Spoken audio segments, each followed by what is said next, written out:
Welcome to another part of Pyre. Also, I fucking hate Sir Gallant's name. I hate his name. Not his name, I hate his fucking character voice, because it is just hard to perform.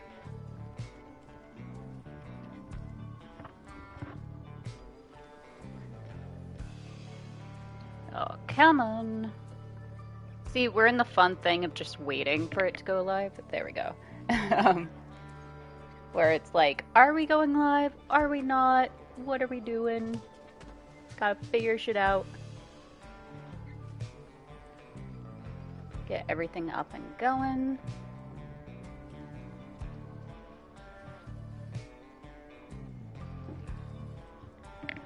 Alrighty.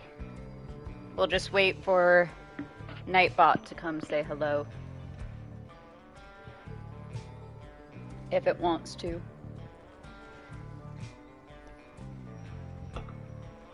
Hello, hello, honey. How are you doing?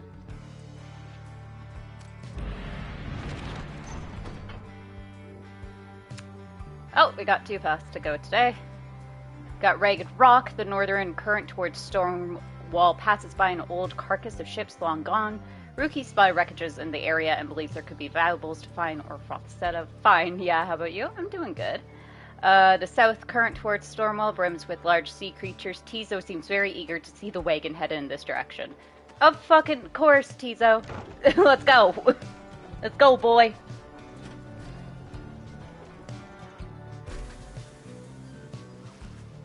The imp Tizo has been much more animated even than usual. What is it, little one? Tizo seems to think something very delicious is in these waters. He keeps on screeching. I don't think I've ever seen him like this. Wait, what is he? Just then, Tizo dives into the waters and vanishes into the depths. Oh, I hope he can swim. Faye. Oh yeah, because Faye can't swim. He can't, but he appears crestfallen when he finally returns, his claws empty. Ah, damn. Tizo's very disappointed that whatever he attempted to catch eluded him. Poor Tizo. Faye begins to sob uncontrollably. The two revel in each other's misery for a time. Aw, Faye and Tizo lost a hope. Fuck. Journey onward. No. I made the wrong choice. I made the wrong choice.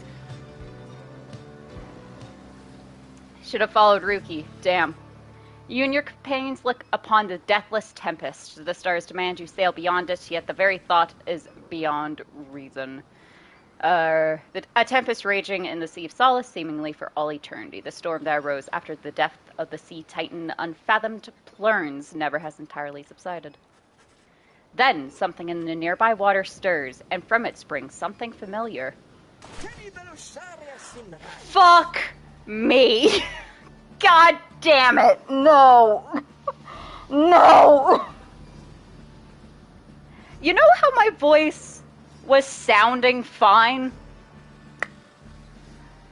Fuck me. Oh, god damn it. I gotta fucking do this. Hold, good ladies and good sirs. This knight beseeches you to hear him, if you please. What is it now, worm? The rites are ended. We have no further need of you. Oh, but you do! And in turn, this knight has further need of you, good lady. If I was there to do the voice, that would be great, darling. That would be awesome. Out with it, then. Let us be joined! Let this knight join you, please! Fucking, I don't think we can turn him down is the thing. I think he has to join us. Oh god, I don't want him to join us. I don't want him to join us. Can you believe this, Hedwin? Not really, no. Nay, look ye not so surprised. Your valor in the rites did stir this poor knight's soul. He swears to you, upon his long-lost honor as a would-be knight-errant of the sea dominion, that he shall serve you to the end. What about your other worm friends back there? The Pyre Hearts. They are... fucking shit. They are base cowards! This knight can no longer abide such spineless characters, having witnessed true glory in our clash upon the hulk of Orez. Never before have we been trounced so thoroughly. And furthermore, this knight shall aid your passage through the deathless tempest. It is not so that you seek passage to the north. With this knight's aid, you shall achieve your wish. Sir Gilman continues to persuade you for quite some time. He seems to know a way to cross the storm, some sort of long-held secret among worms exiled to these waters. Jordario pulls the rest of you aside after Hedwyn gives her a look. Are you most sure that Sandalwood would want this thing along? Fucking I am with you, Jordario. Mostly sure. Sandalwood wants someone for each mask, and this one seems about as good as we're going to get. Jordario glowers back at the worm, who tries his best to look presentable. Hedwyn is more gracious. He tells Sir Gilman that if he promises to help you cross the deathless tempest, then he can come along, for now. I fucking hate him so much. This knight is overjoyed, and he hereby swears to see you past the storm. Though first, this knight requires your consent. Give unto this knight your blessings in the name of the Nightwings, and thus shall he go forth. Sir Gilman seems to be asking your permission for something. Yes, tentatively agree to whatever he's asking so he can get on with it already. Beg pardon, it is not clear to you as to what exactly Sir Gilman intends to do for you right now. Yeah, the fuck, dude? As you begin to say something in response, Sir Gilman cries out in triumph. He vanishes into the depths, yet through this close encounter with him, you cling to some sense of where he is going and what he intends to do. Sir Gilman is determined to help you cross the deathless tempest, help see his mission through. Fuck.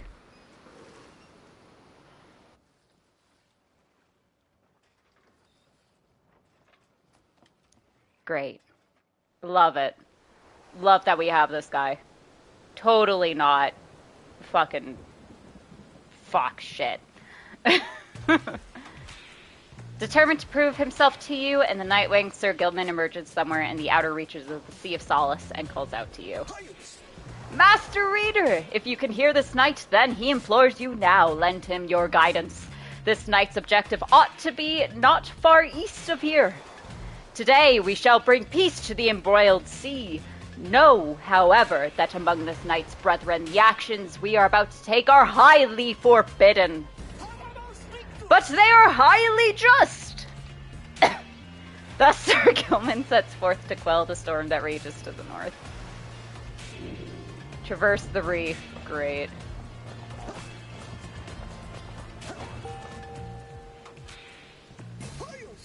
Hark! Yonder lie the foul spawn of unfathomed plurns. What the fuck? The sea titan, once slain by the scribe under King Orez, her brood lies dormant in the sea. Tales of her monstrosity long spread across the world, the book writes. Boiling the seas with their wrath. Exiled worms within these waters long have harbored these abominations, using them to bar passage through the downside's channels for any save this knight's own kind. Be gone now from here, fiends! This night shall finish what the Under King Orez started! So what the fuck are we doing? Banish the foul spawn? Oh. Okay.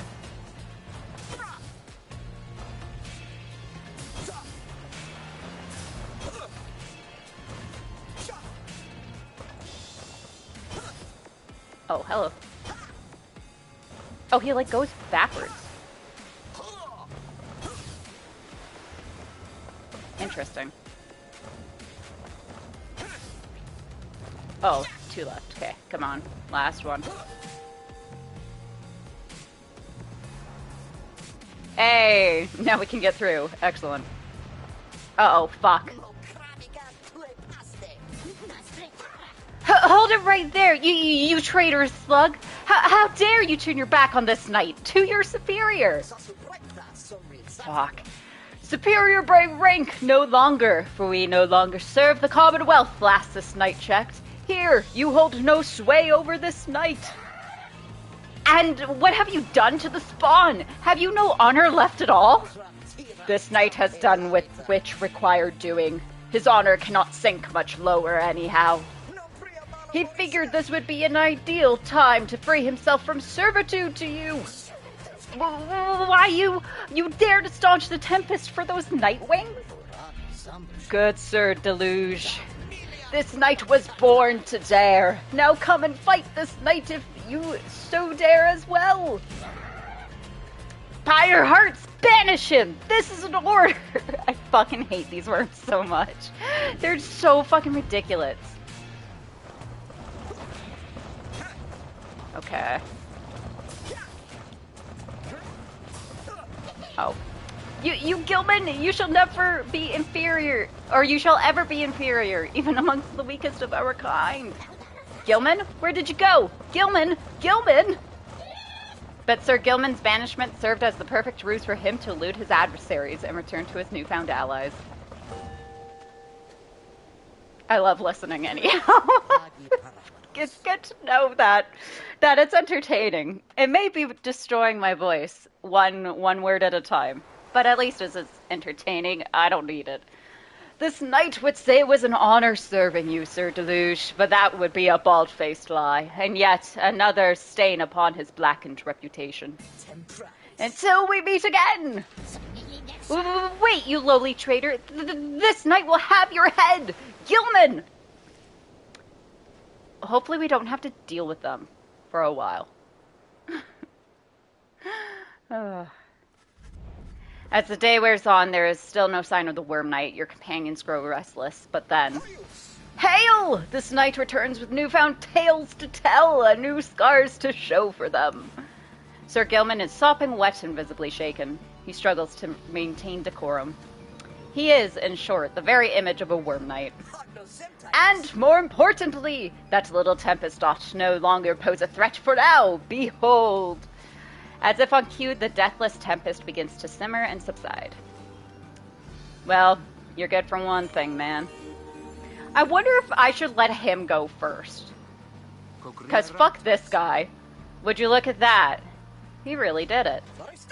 Of course this knight did it. Now, if it would be alright with you, this knight could really use some shut-eye. Yeah, get the fuck out of here. The Worm Knight then collapses in exhaustion. You and Hedwyn help him up. A deal's a deal, Sir Gilman. Welcome to the Nightwings. Huzzah! Sir Gilman joined the group. He also revealed a path north for you. Yep, welcome to the crew.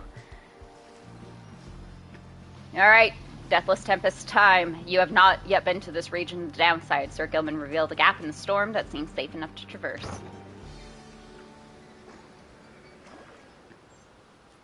Like, what a weird character Sir Gilman is. He is the most outlandish thus far. And we have fucking talking dogs. You know? With Sir Gilman's aid, you managed to breach the Tempest. You were true to your word, Worm. I shall give you that. But now what? We're stranded in this cursed storm.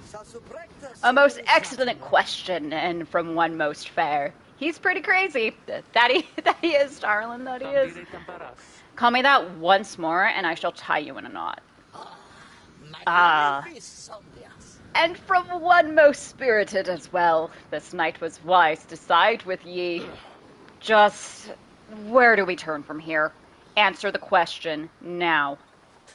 Sir Gilman does no such thing, although eventually he does make note of a specific current that should lead you to the lands beyond. If I may, I can corroborate Sir Gilman's account. We are close to making landfall. Then, let me be the first to say, let's go. You're on the verge of sailing across the Sea of Solace. Voyage onward. Say, Tariq. Aye, Rookie? What is it? That loot you're always carrying around. You know how to play that thing, don't you? Why, I suppose I do. Good, because I was thinking it's a little gloomy here, and we could use a little tune to lighten up the mood, know what I mean? Aye, then let me see what I can do. Black Basin! You've not been to this region yet, Sir...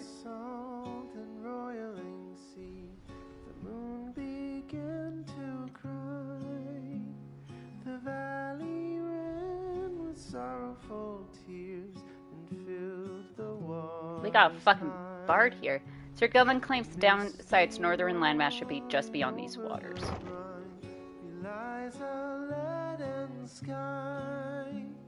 The stars all hide away from the chill until the evening rise. I will say Pyre probably has the best music of the 3 Supergiants I've played.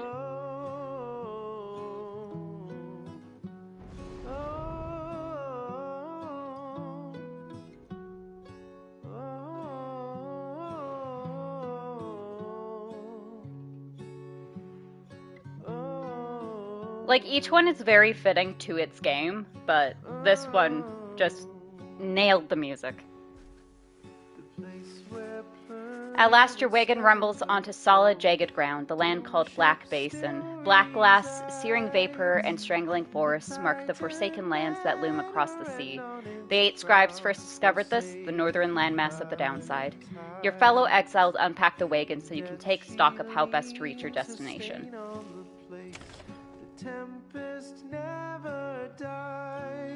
I just want to listen. Shivers and shakes 1,000 years gone by. Oh, oh,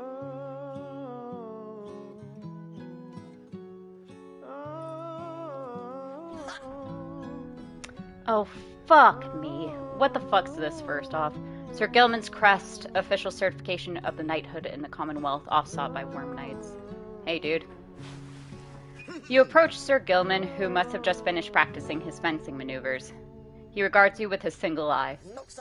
Hail, Master Reader! This knight is determined to train harder, having joined the famous Nightwings. He shall ensure that this triumvirate continues to live up to its most feared reputation. This is such an honor, and this knight has a great deal of honor to regain. Having fled the Pyre hearts, this knight fully expects now to conduct the rites in a most honorable fashion, to the full letter of the law described within the books. Some triumvirates this knight has met, and perchance mentioned by name. They are inclined to bend the rules a bit, sometimes a lot, and to prevail by any means they can. But this is wrong! The exile who refuses to obey the rules as they were written by the Underking Orez and his 7 friends deserves neither his honor nor his freedom. 7th of the 8 scribes of the Book of Rites, known as the Persevering, or the Sea Sojourner? Sure. The legendary leader of the Worms Undersea Crusade sought to reach the edge of the abyss. Thusly does this knight have confidence the Master Reader shall resist any temptations to conduct the rites in any underhanded fashion. Now then, this knight must undergo a thorough cleansing, having trained into the point of foulness. So please excuse him, Master Reader. He slithers off, humming some sort of chivalrous tune. Well, that was fun. Oh, hey, there's plates on the table. Okay, nothing's gonna happen there. Hedwin's doing laundry with Ruki. Dardariel's staring into the distance. What's Faye doing? Faye's lost in prayer. Silver Cuddlehead, a limbless, cold-blooded creature rescued from the sea. It's fully grown and has led a rich life. A keepsake from Worm Golf. And Tizo's fluttering about. Alright, so let's see what Sir Gilman's thing is. The Honor Seeker. He is a once proud knight of the Sea Dominion on a self-made quest to regain his honor. He is Slash, detonates his aura trail and snaps back to its end, leaps high enough to evade adversaries' auras, surges forward at high speed. His race is Worm, relatively intelligent amphibians known for their chivalry, hot tempers, and reckless determination. It was inevitable that the Sea Dominion's teeming masses clambered onto shore seeking glory. And his past is as a worm knight. The title knight means nothing in the Commonwealth, but means a lot to worms. Those who clambered from the depths found a willing new employer in the Commonwealth. Observations. One of the outlandish worm knights of the Sea Dominion, he appeared to have withstood many battles in the name of the Commonwealth, which employs many of his kind for its ongoing war against the High Wing remnants. What the fuck? The last surviving faction of the Winged Harps, the ancient enemies of the Commonwealth. They are as coarse as their feathers. They hold themselves superior. The Archjustice Androbella's the Ninth? Okay. His exile seems to be self-imposed, though even he can only take so much abuse from his fellow knights. Oh, well, sorry, dude. Do we have anything else from anyone? No. Okay. Let's go see how Sandra is. Greetings to you, lovely reader. I am at your disposal. Okay, we can't do a scribe trial. What's on your mind? I do appreciate the effort to make small talk with me, reader. Anything to break from the monotony of staring at the void within this place. Not that I could see it if I tried. She laughs at this, or maybe at herself. Certainly, I can make talk with my fellow Beyonders, trapped here as they are with me. You might expect that we all would keep each other company. There is just one problem there, however. We are all sick of one another. She laughs again, perhaps not at her joke, but instead at her predicament. I do exaggerate to some extent, but there is a certain truth in this. We have been stuck together long enough that we have grown more distant rather than more close. But I had best not wear out my welcome with the likes of you, as I have long since done with all the others here. So, carry on for now, and if those fools with whom you travel learn something, come bring them forth to me, and I shall see to it that they learn some more. What else? That's about it. See ya. You know where to find me. Bye, Sandra. Alright. I guess let's survey the surroundings. You find that Hedwyn has asked for several volunteers to scout the area and report back. Alright, everyone. Don't go too far, and let's meet back by dusk. Please, use caution. The exiles dwelling in these lands are, well, rather territorial. For your part, you remain with the Black Wagon to keep watch. You see occasional dark shapes soaring across the sky, but none of them draw near enough for you to see in any detail. Eventually, your companions make their way back, and everyone arrives as planned, or earlier. Hi, everyone! I'm back! I have come back! Faye returns from the east with little to report, save for word that the glowing molten rock there is very, very hot. Holy shit, Faye is so Nona-coded from the Locked Tomb series. This knight yet lives, although he has little else to report. The newest member of the group, Sir Gilman, returns from a northern pass, visibly shaken. He appears to have discovered an intense fear of heights. Oh no! Tizo wonders whether any species of fish lives in the pools or rock nearby. I don't want you to get burned, buddy. The little imp Tizo seems disappointed to have left the water behind. He remains with you near to the wagon. There is a western pass that seems traversable. If we travel by the light of dawn, the shadows and the crags may well cover our advance against whomever may be watching. Begging your pardon, I do not wish to contradict your strategy, madame, though in my experience we shall not remain hidden for long during the climb towards the nest of Trista.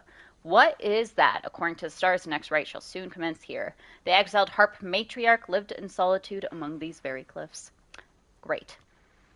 The exiles of the high-wing remnants, you may have no love for them inherently, but they have no such qualms with me for now. I may be able to negotiate safe passage. Negotiate? With them? Then Hedwyn steps in as the lone minstrel bows and backs away. Hey, let's not decide on this just yet. We're not going anywhere right now, that much we can agree on. We'll decide how best to go ahead come morning. For now, let's take the rest of the afternoon and get our bearings. Jordario glares at the sky as everyone else disperses. You have the rest of the day to practice your vocations. Use your time well. Let's...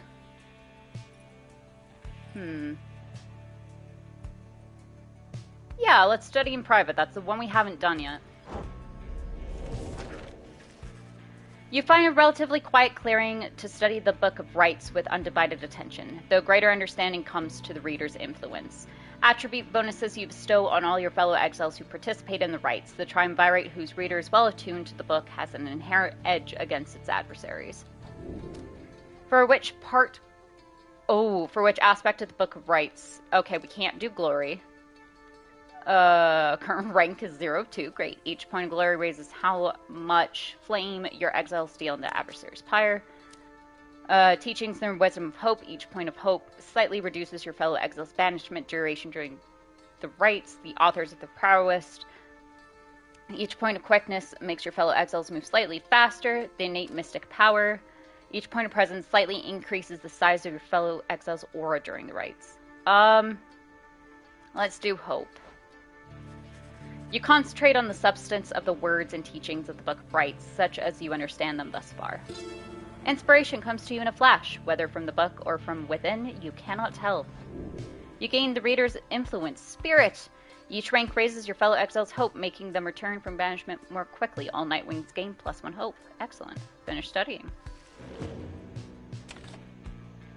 Anyone need anything? No. Okay. Let's continue on our journey. We can go Black Shore. The low road to the nest of Trista passes through razor-sharp sands. Jordario wishes to avoid the hearts by staying on low ground. Or the High Wing Cove. The high road of the nest of Trista is patrolled by the Commonwealth ancient enemies. The lone minstrel believes he can negotiate safe passage with the harps via this path. I'm gonna trust Jordario on this one.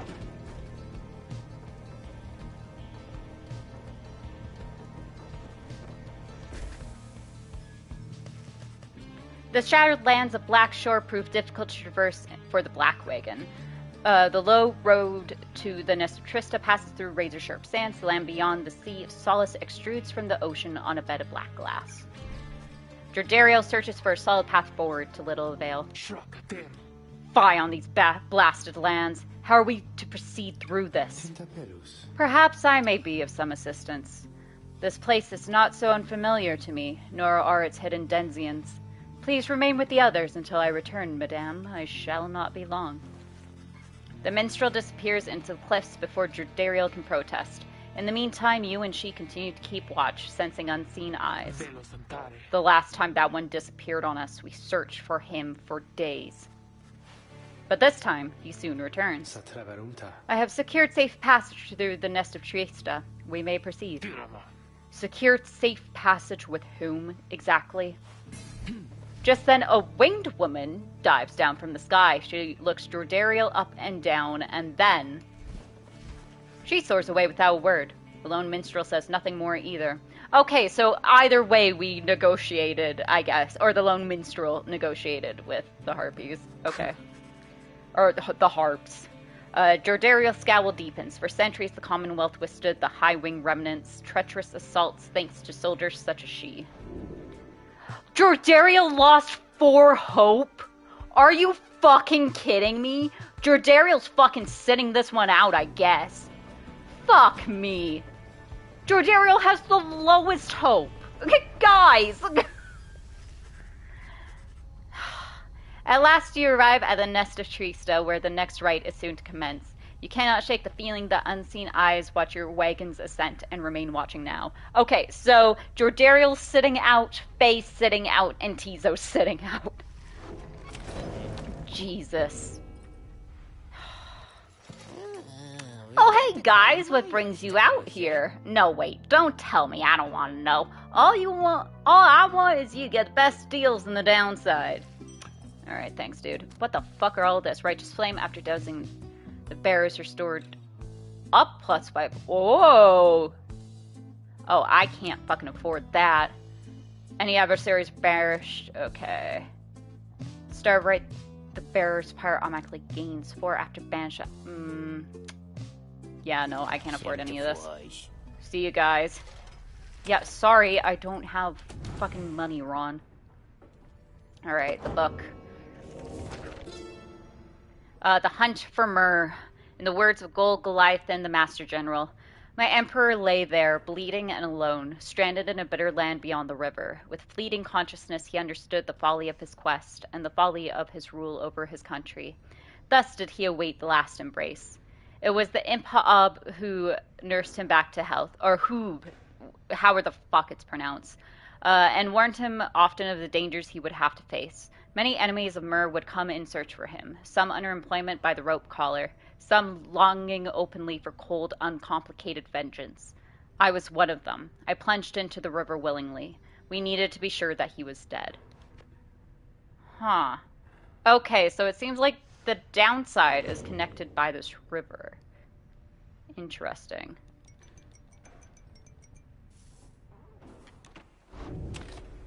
Alright. Guess we're commencing the rite. I just need to take a drink and then I'll be back to reading, don't worry. You and your fellow exiles gather on the blasted lands called the Nest of Trista, expecting the imminent commencement of the rites. You see no sign of any adversaries, but then you hear a whooshing sound above. This, then, is what passes for the Nightwings now. Such a rabble, not even dressed for the occasion yet. Seems the scribes have little pride in their tradition. Hold your tongue, little bird. We have not come for... Sorry, what did my mouth just try to say? Anyways, we have not come for talk. No, you have come on behalf of your commonwealth. Mark well my words, you horned filth. When at last we free ourselves, your home shall burn. With that, the harp swoops off as Jordariel glowers after her. I am now afraid. You remember when Jordariel was like, you're gonna be afraid of me? I am now afraid of Jordariel. It is only then that you realize another harp has come. She is quite serious, I assure you. I can help you sort her out. It's in our mutual interest. You know not of my interest. Let's give this another shot. Hi, my name's Pamitha Thayan. She appears to be one of the winged harps of the High Wing remnants now bound in exile. The surly one back there, that was my blood sister. No need to judge her harshly, though. We've only met just now, though I must say, something about you reminds me of her. How dare you implicate that I have anything in common with your ilk? Just then, Hedwyn shows up to intervene. He whispers something to Jordariel. No, Hedwyn, you cannot be serious. Jody, I'm asking you to trust me on this one. Am I perhaps interrupting something? Say, by the by, however did you make it all this way across the sea? Didn't see you fly in. Trust is something I am loath to give away, Hedwyn. But you have set our course thus far, and I have followed. So, do as you must. That sandalwood had better have an explanation for all this. Jordariel storms off as Hedwyn turns to you. What's your take on this one, my friend? Our informant wants someone up for each mask. I hadn't expected we'd run into a harp, yet here she is. What are you getting from her? You turn your attention to Pamitha, who has been watching with bemused interest. Ah, a reader, are you? Pleasure to make your acquaintance, darling. Well, here I am. Gaze intently all you like and tell your comrade there the truth of it. You sense that she's conflicted about something, though you do not know what. You also sense, however, that her motives, here and now, are earnest. Hedwyn wants to know your initial impressions. She seems alright. Express your reservations. You don't know. She seems alright. You are willing to take Pamitha at her word and see in her the potential for a valuable new ally. Express your reservations. It may be that her training gives her some resistance to your scrutiny. She's cool. We should trust her. Alright. This is gonna be Babe's call. Babe, what are we doing? Are we trusting her? Are we expressing our reservations? Or are we admitting that we don't know? Having only met her, you cannot sense whether to trust her and defer to Hedwyn. What do you say? Which one?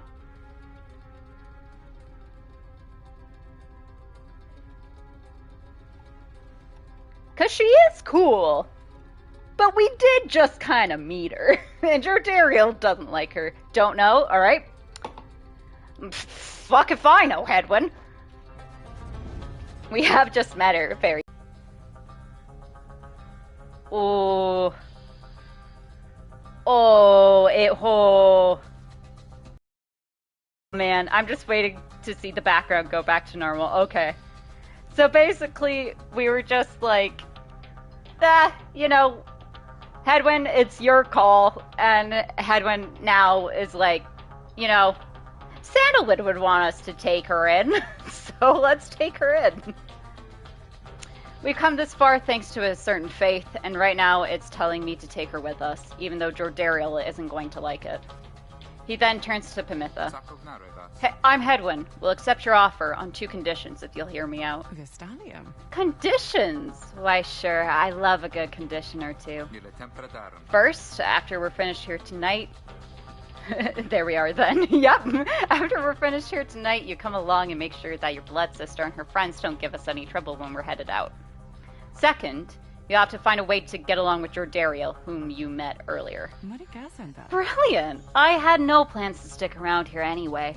As for your demon friend, no doubt we'll get on famously. Now, I don't suppose you have an extra set of raiments I could use, because I think the rite is getting started. You look up and see that she is right. Pamitha Thayan joined you. She has a score to settle. Bid her welcome.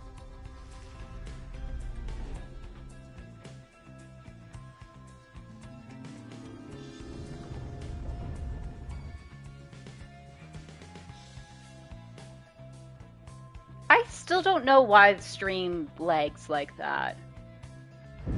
Reader, I thought for sure the stars would have eluded you by now. Nope, I'm here. Yet Hi. Here you are. Yep. Somehow. Upon the nest of Triesta. I was quite close in And that you've pronunciation. swelled the ranks of your triumvirate not merely with another, but with 2. Yep. One from the Pyre heart, no less. Yep. And one who seeks the favor of the adversaries whom you'll imminently face. Mm-hmm. They are the essence. Winged terrors, as you soon shall see. Can your longing for freedom match their hatred for the vibrant country that was once your home? We'll see. From a distance, you observe as Pamitha, now clad in Nightwing raiments, heads towards your adversaries in the right. You, what sort of heathen harp would dare take wing against us? Your new companion then loosens the bindings on her mask. Hello there, Pamitha. Pamitha's blood sister stares back at her a while before responding. What in the saint's name are you doing here with them? Doubtless come to dig your talons in my back again. No, sister. I've come to have a word with you. Save it. I cannot help but share your poisoned blood. Now I shan't ever count you as my sister. You expect me to believe that you came all this way for talk? You waste your time as ever. What's life if not a waste of time, dear sister? Give me a chance, why don't you? What do you even have to lose anymore? Besides, I've come a long way. Silence. You shan't have come here, and the time for talk is long since past. If only you could see yourself, again, consorting with my enemies. Fine, then. Savor their defeat. But I warn you, stay away from me. Pamitha says nothing more as her blood sister turns away again. Pamitha gets your attention. Listen to me, reader, darling. The rest of you are ill-equipped to navigate this place. Let me conduct this rite on your behalf, and my wings will bring you victory. Dear lady, your words ring true. This knight is flattered that you have not eaten him, as is the tendency among your kind. This knight hereby volunteers his post in the triumvirate for thee. Sir Gilman refuses to participate in the rites this night so that Pamitha can face her sister. Fucking sure, dude. I don't give a fuck. You observe the treacherous terrain. Pamitha should be better suited for the rites here than the rest of you. Alright, well... Who shall conduct the rite? This. Apparently, I've been told to give this to you, so... Oh, literally no one can except her. Okay. Pamitha. Why, I thought you never asked there, darling. I accept. If the little bird is going to conduct the rite for us, then I shall not. Yeah, Jordariel, I wasn't going to choose you anyway, because let's look at your hope. Your hope's a fucking 9, and you have a +3 hope, plus a +1. Jordariel, I was not going to do this for you anyways. Okay, so... Hedwyn can gain, Ruki can gain, Faye can't, and Tizo can't. So we'll do these two then. Edwin. You can count on me, my friend. Okay, Rookie. Hey, bud. Rookie. Huh? Oh, yeah, you got it, chum. The choice is cast. Come then, sister. Perhaps when we are finished here, you'll spare a moment of your time. I shan't be tricked by you again, Pamitha. How poetic that we meet here on the downside.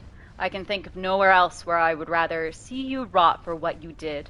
To our people and to me. Alright. Pamitha seems to sense your presence and then catches your attention. Hello there, reader, darling. If I'm to be at your mercy in all this, I'd like it very much if you could minimize how often I'm to wallow in a state of banishment. Quickly, let me show you what we sisters of the High Wing Remnants can do. Alright. Hold to fly until stamina You put depleted. yourself amidst a feud between two sisters? Yeah, I guess I did. That seems entirely unwise. Even for you. Tread lightly around that exiled Pamitha. Okay. Let's Her see. kind's all but forgotten Saint Oh, it does. Triesta's grace. Sorry, Rookie. Hold to tackle. Oh, okay, well, tackling Pamitha cannot be banished. Oh, shit.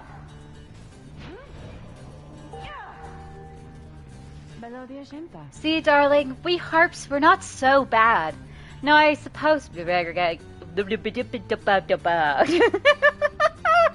Now, I suppose we better get to work, Just don't go underestimating Tamitha over there. I trust you'll do the best you can.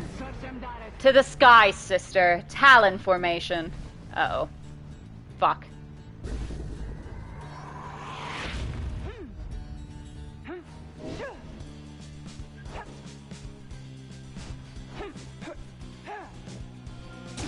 Your adversary's Pyre is the first to falter.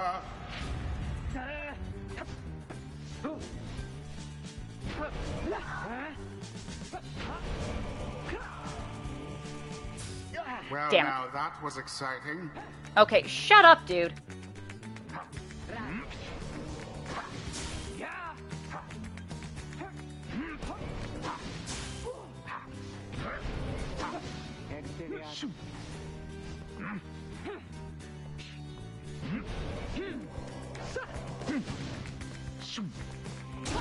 Glory to the stripes. Yeah, not great. It's fine. We're still +7. We're good. Headwind, was it? Tell me something. You know how to fly? I wish I did right about now. Then listen up. My blood sister there, she'll swoop right past you if you're careless. But we harps simply cannot get much altitude down here. So, if she goes for any unfair tricks, just jump for it and catch her in the act. She always hated when I used to do that to her. Okay, so we have to jump then.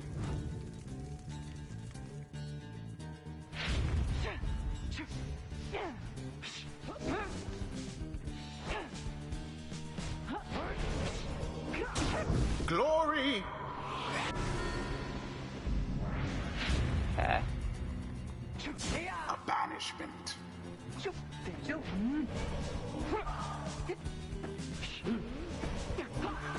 Whoa, Rookie, get in. Fear not, purifying flame. Woo!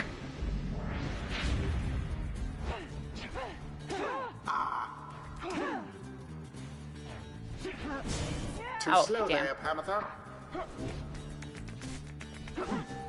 Oh.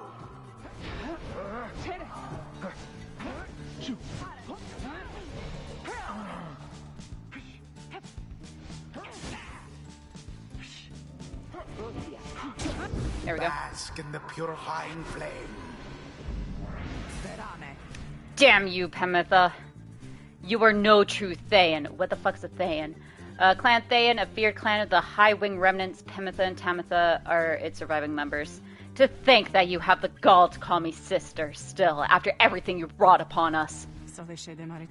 I hate to break it to you, Tamitha, but I don't think my actions, however much they hurt you, had any effect on our familial status. Look, I know I wronged you. That's why I'm here. You don't know my side of the story. Your side of the story. If I wanted to hear more lies and deceptions, I ought to have asked the Commonwealth to stay my sentence for a while. Well, if you have come all this way to face me, Pamitha, then come and do it and do it. I was gonna say again. The word again is not at the end of that sentence. You and me. You think that you see Pamitha shake her head. Everyone, stay back. Okay. What is it those two think they're doing? Oh, shit. The rights are not the place to settle petty scores. So Tamitha's the better sister then. Let us continue in the customary way.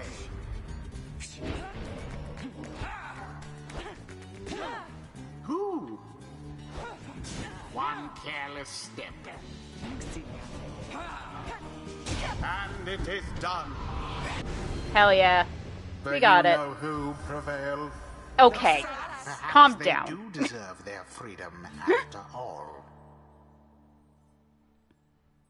The right is ended. Woo! You Commonwealth filth. Only through the traitor's help could you have beaten us. You postponed the coming of our liberty, but we are ever patient, and our sisters on the other side shall have their day with or without my aid. Tamitha, wait, please. You found good company here, Pamitha. May you wither here with them. I hope sincerely we shan't ever meet again. Pamitha stands motionless as her blood sister departs. Well, then. Hey, she's gone. The rest of us are headed back. What about you? Sure. I don't see why not. The 8 scribes bless us with their ways.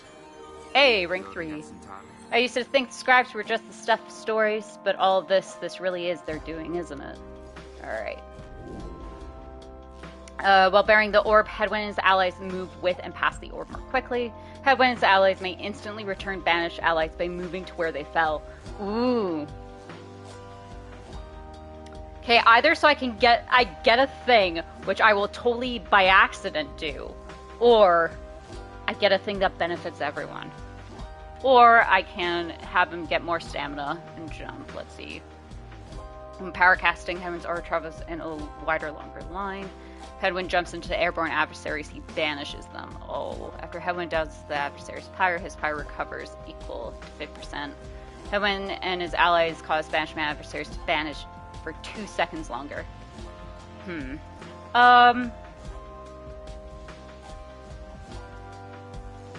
Let's do this one. A flash of inspiration for next time.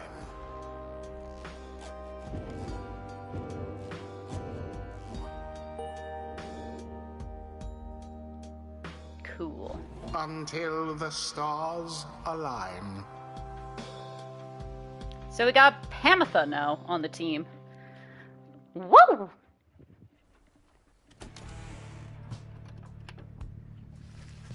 After vanquishing the Essence, triumvirated winged harps harboring a deep hatred for the Commonwealth led by the harp Tamitha Thane. Rather soundly, you and the others return to your wagon to consider your next move and how best to integrate Pamitha into the group. Fucking don't have her anywhere near Drodariel. Don't worry, I won't be staying any longer than it takes. I like my air fresh so I can sleep up on the roof. I trust the rights will cause my path and Tamitha's to cross again before long. You're welcome with us for now, Pamitha. Trust is what got us here. Isn't that right, Rookie? But Rookie does not seem to hear the question. He has been rather quiet since first encountering your new guest. Oh! Do the Cur have some things against harps? Pamitha shoots him one of her smiles. He stammers something about having to check the wagon wheels again. Aw, Rookie has a little crush. Aw, that's cute. He runs off. During this discussion, the minstrel pulls you aside. Reader, I ask a moment of your time outside. There is somewhere I may ask we go, here in Black Basin, Reader. By your leave, of course, and provide that the stars allow it. Would you look upon them for us, please? You look towards the heavens, seek now your destination. Where are we going next? I'm gonna guess this giant star. Lu, the venereal star. The venereal star burns bright over the densest woods in Black Basin.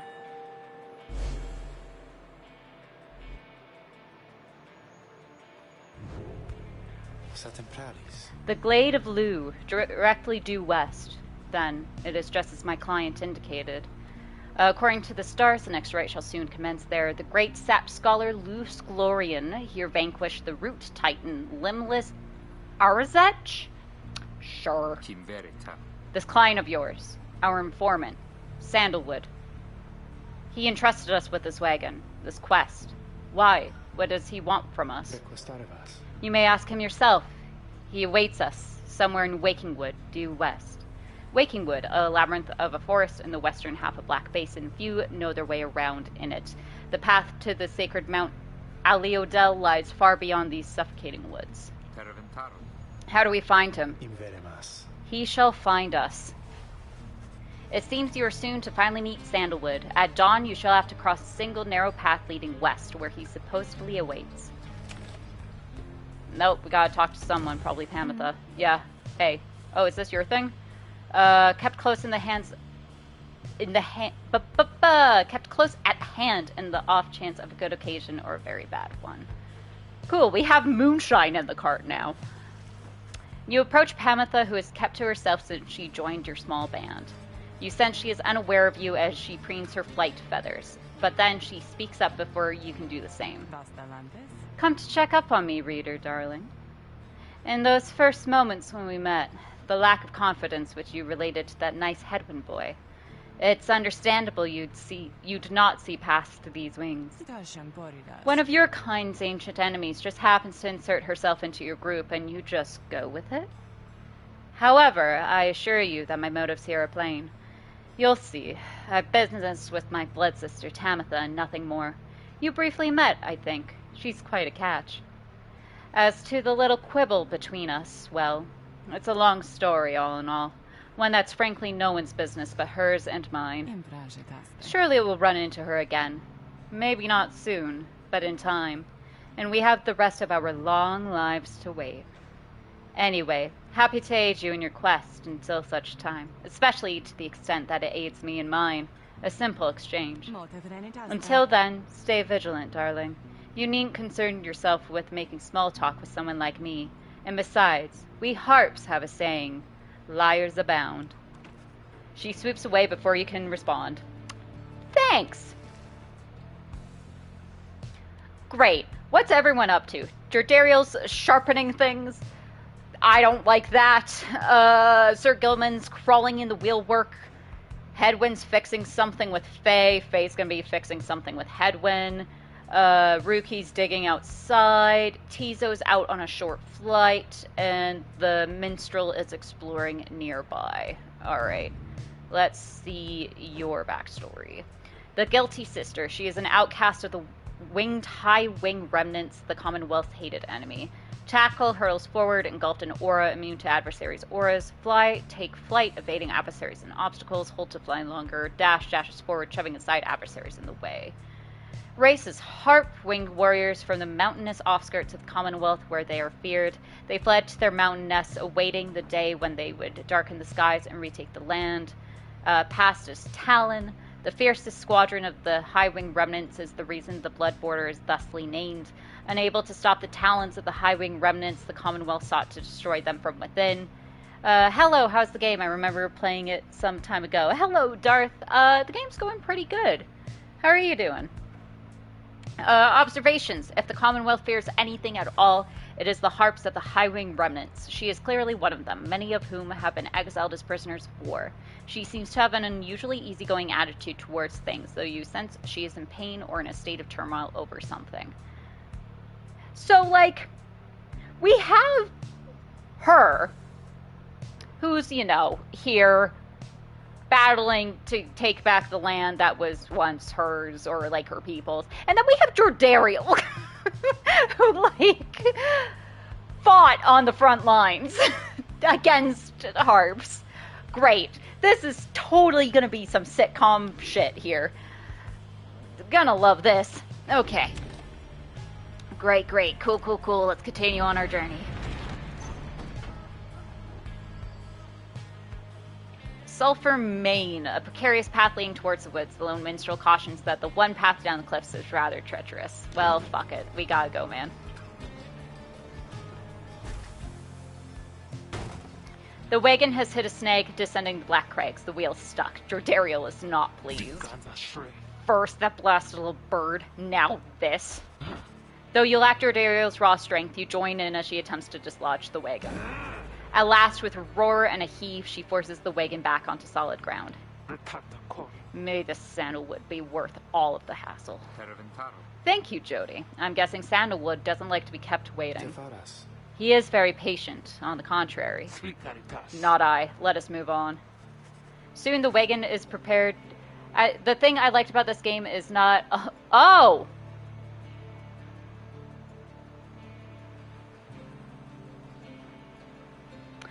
I'm gonna reiterate. Darth, I think this may not be the space for you, bud. Here we accept everyone, and, you know, that's not cool. So, thanks for stopping by, but I'll see you later. Soon the wagon is prepared to press onward down the jagged slopes toward Waking Wood. Your companions who explored ahead advise on which of the forked paths is best. Okay, let's see. Flameberg or Glass Peak. Lands on the northern plateau over Waking Wood, pocked with seething fissures. Sir Gilman claims he can dig up something valuable. Glass Peak, Pamethus says she can procure a talisman. Glass Peak is the lands to the east of Waking Wood, riddled with black crags. We need money.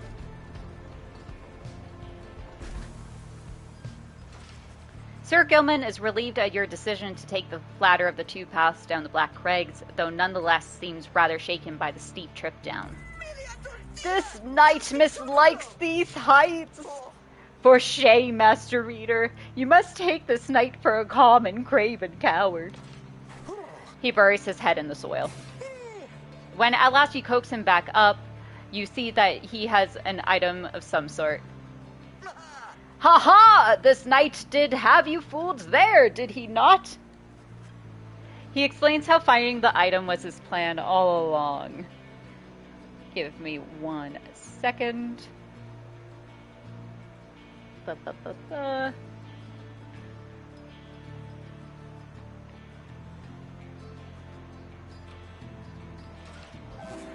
Sir Gilman found porous crystal. Holy shit, 70. This can be sold at the slug market. A valuable mineral dredged up from the Black Basin. Market men love it as much as drive imps. His fear of heights remains. Also, Darth, this is very much the wrong channel for you to be on, considering you are... This channel's not for you, bud. I'm just gonna say that right now.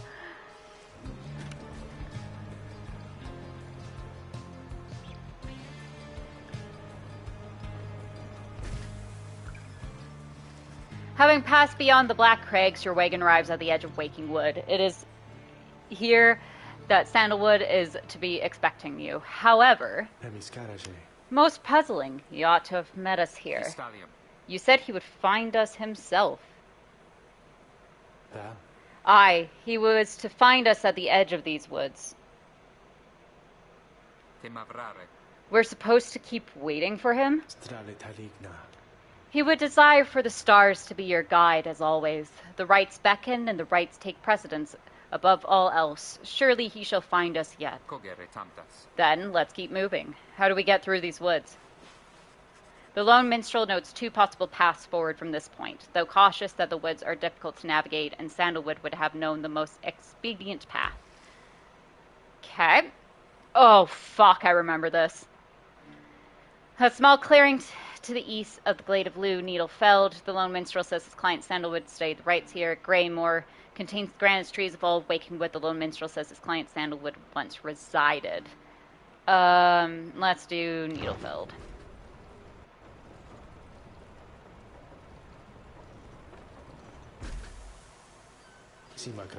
Sandalwood is a master in the rights, or used to be at least. Then, well, it is not my place to say. Doubtless he shall tell you in due time. Now, if only we could find him. He used to mentor his own companions in the rites, not far from here. However, you find no trace of the informant anywhere nearby, and without his guidance, you remain quite lost in the woods. The woods seem to have encroached. There is no path forward, while neither of the paths leading back appear to match the route you took to this point. Yeah, so these are the woods that swap around and are maze-like. Burnt Grove, Ashen Grounds amid Wakewood. Faye seems drawn to this location for some reason. Under Thicket, the southern pass through Wakingwood, the Imp Tizo seems to wish to go towards this location. We're gonna trust our spiritual lady here.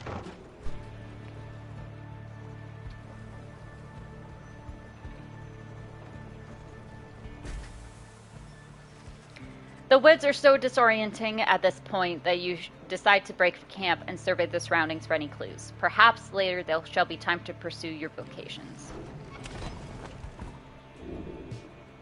Oh, we got Judariel to Beyond Our Crystal. I can sense you out there somehow. What is it that you want? We gotta do a scribe trial. Of course, reader. You need but think on who shall be the subject of my trial, and we shall go from there. Hey, Jordariel, buddy. You ask Sandra to administer one of her special trials for Jordariel. That surly demon, is it? She could stand to line up, though I fear that is not a secret I can teach. But let us bring her forth regardless. Soon Jordariel appears in heat of the summons. What is the meaning of this, reader? We're gonna get you stronger, buddy.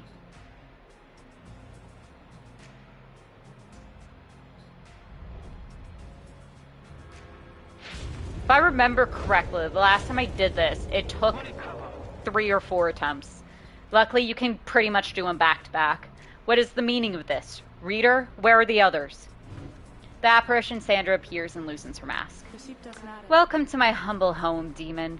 You are good at taking orders, no? State your purpose quickly, Wraith.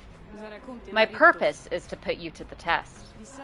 You may be fearsome to behold, but you are old and slow. Your weaknesses perhaps outweigh your strengths. Though, I sorely wish to see you and your lovely reader prove me wrong. Old, she says. Very well then, reader. Let us show her whether she is right. Yeah, let's fucking see.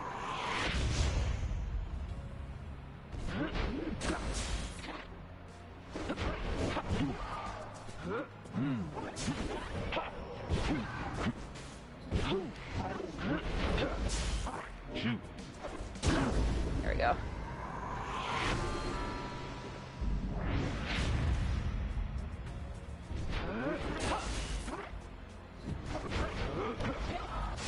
Oh, damn. Come on, come on. Oh, Jordariel, no! You spawn so slow. Damn.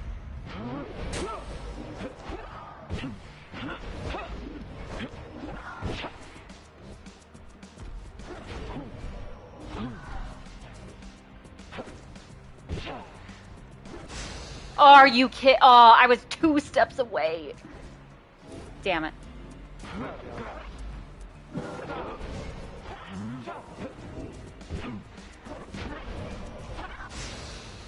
What? Rude. Ah. Oh. So rude. Okay.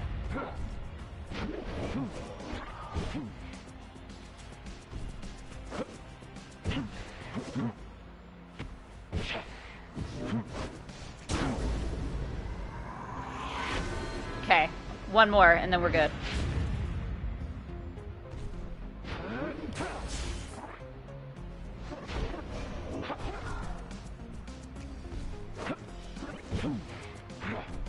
Oh, come on.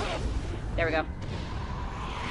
I hate how you can overshoot it. Like, it won't just stop. It'll allow you to overshoot. I don't like that. Are you satisfied now, Wraith? I'm never satisfied, demon. However, your performance was sufficient, and you passed my test. Thus, congratulations are in order. To you and to your lovely reader. Now, farewell. Okay, what does Jordariel get as a reward?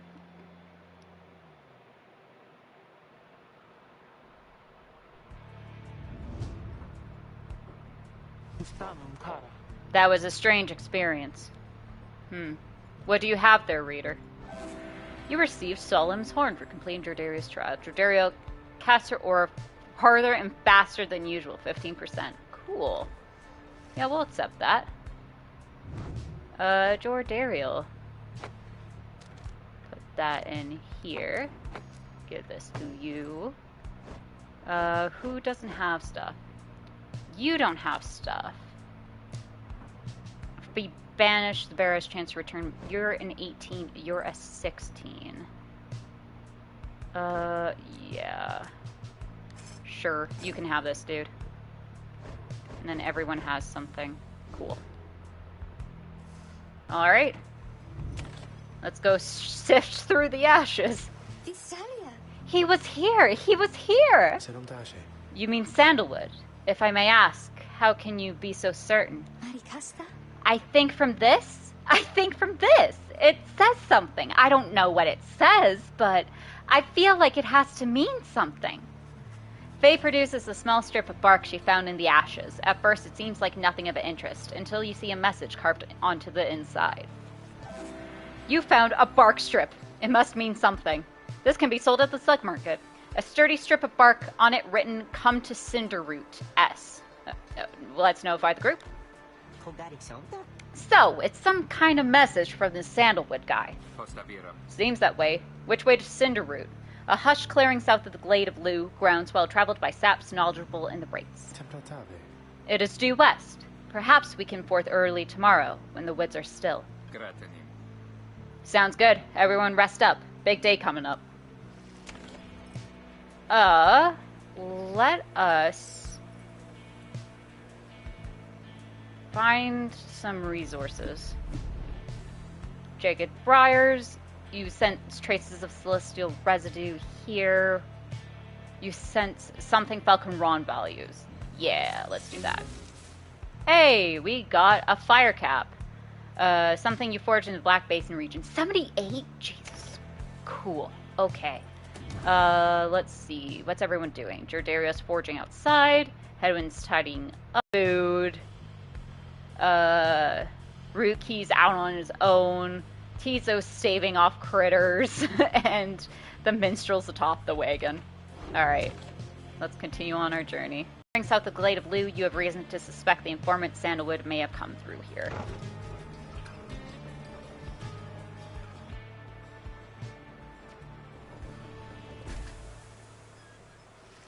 You arrive on the outskirts of Cinderroot, but once again the informant Sandalwood is nowhere to be found. You sense the hopes of your companions waning as you search through the area yields nothing. Then something startles the little imp Tizo. What's up, bud? Tizo seems to be crying out in surprise. He has spotted something, or someone. A tall figure... Holy shit. A tall figure strides forward from the trees, making a sound like laughter. The imp charges toward him and leaps right into the figure's arms. They embrace. Aww. Hail, Tizo, but you look famished. Here. The tall sap, tree-like creatures known for their ingenuity, cleverness, and ambition, having allied with them the Commonwealth achieved in decades but could not achieve in centuries. The tall sap produces something that the imp swallows immediately and with great pleasure. The lone minstrel nods his head in affirmation. Everyone, I wish to introduce you to my client, Volfred Sandalwood. He is the lone minstrel's client, Hedwin's informant, and leader of the Nightwings. It has been too long, Volfred, sir. Too long indeed, Tariq. I trust your new companions bring some color to your days. They do, sir. I think that you shall find them worthy of the Nightwings. The sap looks upon the lot of you. You cannot sense his thoughts. We shall see. Then he turns to you. You must be the reader. I'm certain that we will appreciate your efforts here, my kin, though we shall manage on our own from here on out. You're welcome to continue with us, of course, though you are free to go. I trust you have been adequately compensated for your time. Thanks as well for looking after all my books. What the fuck? Just game over. Like, your mission's done here. See you later. You consider what to say to all of this. Valfred intends to relieve you of your duties to the group. Insist on staying. You've been assured your freedom. You categorically refuse to be cast aside so easily. Bid everyone farewell. The leader of the Nightwings has returned. You can tell you are no longer wanted. Remain silent. This cannot be happening. To have come this far only to be brushed aside by some strange sap. Yeah. What? You stare back at Valfred, attempting to glean a deeper insight into what drives him, though remain unable to sense anything further. Still, you refuse to budge at his behest. Hold on. Valfred, sir, I'm Hedwyn. My companions and I are the ones who answered your call. We followed the signs you left for us. Now we're here, thanks to you, and also to this reader. Not just a reader. They are our friend. My friend.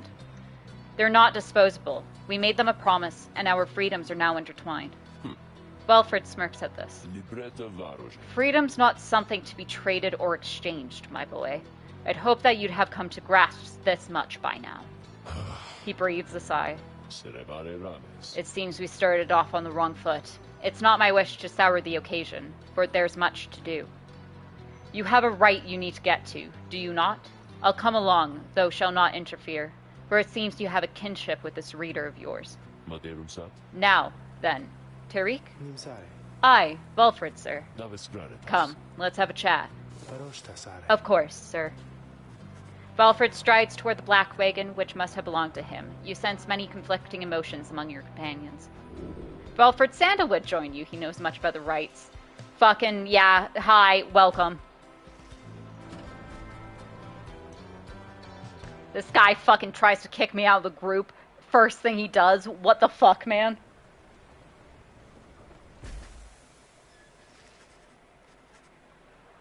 Your wagon cuts through a clearing to arrive at the Glade of Lugh, where the stars direct you. Valfred nods his approval, but leaves everyone to their devices.